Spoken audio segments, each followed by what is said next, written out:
The first example, when you look at, oh, you see that I see this is, first of all, the limit of the numerator and limit of the denominator. I can compute. These are easy. This is 0 over 0.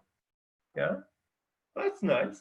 And by the way, I can apply my old techniques by, for example, here factoring out the vanishing factor, which is x minus 3 in this case.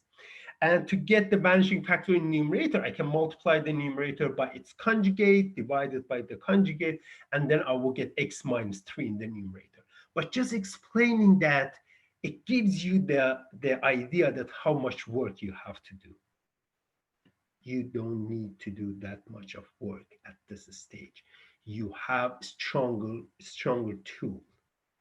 You have now a Ferrari. You don't need to be worried about the Ford, or I don't know, any other stupid car. You just push the gas pedal, use the Labtube, replace the function whenever it is 0 over 0. Replace the function in the numerator by its derivative. I'm not taking derivative of the whole fraction or a whole quotient. I'm differentiating the numerator. Derivative of 1 over, so root x plus 1 is 1 over 2 root x plus 1. Derivative of x is 1. Derivative of 1 is 0. In the denominator, this is 2x minus 4. That's our Ferrari. It just goes, like, doesn't stop. And x goes to 3. Yes. Now, I have a new limit. This limit is going to have the same value as the original limit. So the value of this guy is going to be same as previous. So I try to deal with this new limit. And the first thing I noticed that the limit of the denominator is not 0. So I can use quotient law, and I can just find the limit of the numerator and then divide it by the limit of the denominator. Okay, so here's 1 over 2 times 2 is 4. 1 over 4 minus 1. This is 6 minus 4. What is that? This is 1, 3, negative 3 over 4. And in the denominator, I have 2. So this is negative 3 over 8. Negative 3 over 8 is the limit of the original. That's the magic of L'Hopital's rule. Okay. The second example, well, definitely you cannot use any old trick here. The old tricks are gone. You cannot factor out that stupid vanishing factor trick, like vanishing factor anymore. Well, you can say that I can multiply the numerator 1 plus cosine x and divide it by 1 plus cosine x and try to turn everything to that sine x over x thing, but you don't need to be worried about that many tricks or work. First thing, you notice that this is 0 over 0. I can bring in my tool, my Ferrari, my magic box, and replace the numerator by its derivative. Derivative of 1 is 0. Derivative of cosine is negative sine x. There was another negative sign that will be sine x. Derivative of the denominator is 4x cubed minus 12x squared plus 2x as x goes to 0. Now, this is a new limit. I have to deal with it as if someone gave it to me and start from the beginning. Does quotient law apply here? Then right away go to the denominator. The limit of the denominator is going to be 0 again. The limit of the numerator is also 0. This is again 0 over 0 indeterminate form. And our magic box again is there. The wand is there. I can apply. And then instead of sine in the numerator, I can use its derivative.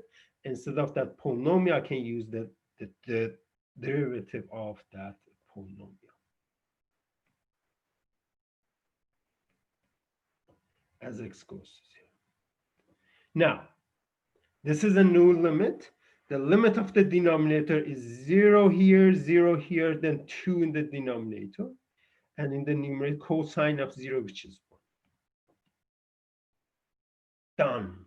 We found the limit of that crazy limit, the value of that crazy limit. The third example, again, you can start with finding limit of numerator, denominator. It's going to be 0 over 0 indeterminate form. Both of them are differentiable, so I can go ahead and find the derivative of the numerator. Derivative of the numerator is the secant square x minus 1.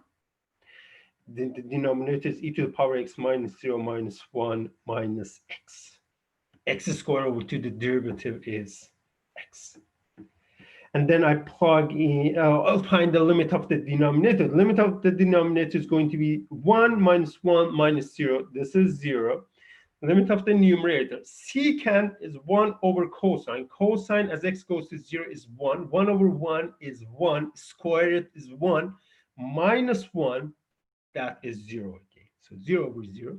So we can apply L'Hopital rule. Everything is good. You can differentiate and everything is nice. Limit of secant squared, the derivative. Remember, derivative of secant is secant times tan.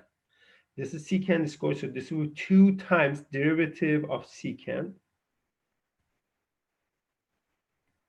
times secant x to the power 1 less. 2 minus 1 is 1, so I don't need to write that. Derivative of e to the power x is e to the power x. Derivative of 0 minus 1 is 0. A derivative of x is 1.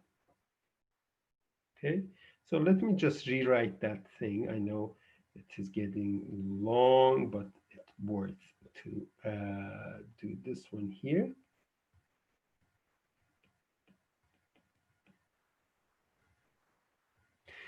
Then, well, okay, again, I try to evaluate the derivative. The limit of the numerator is 0, the limit of the denominator is 0. 0 over 0, these are differentiable functions. I can differentiate. I can use L'Hopital rule, differentiation, derivative, replace the numerator by its derivative. Product rule, if I do what I did just before, derivative of 2 secant squared x is going to be 4 secant squared x times tan. There's another tan there. This will be tan squared x plus 2 secant squared x, the first part itself, then times the derivative of tan. Derivative of tan is secant squared. So I multiplied that to secant squared. I get secant to the power 4. In the denominator, derivative of e to the power x is e to the power x. Derivative of 1 is 0. Now, when I try to check this limit of the denominator will be e to the power 0. And that means that, oh, I can use quotient law, and the derivative of the numerator, this part, since tan of 0 is 0, it will be 0 plus 2 times a secant of 0 to the power 4. Secant of 0 is 1 over cosine of 0, which is 1 over 1 to the power 4 is 1. So it's 2 times 1 over 1, which gives me 2. And that is the limit, or some examples that we were able to compute using the L'Hopital's rule.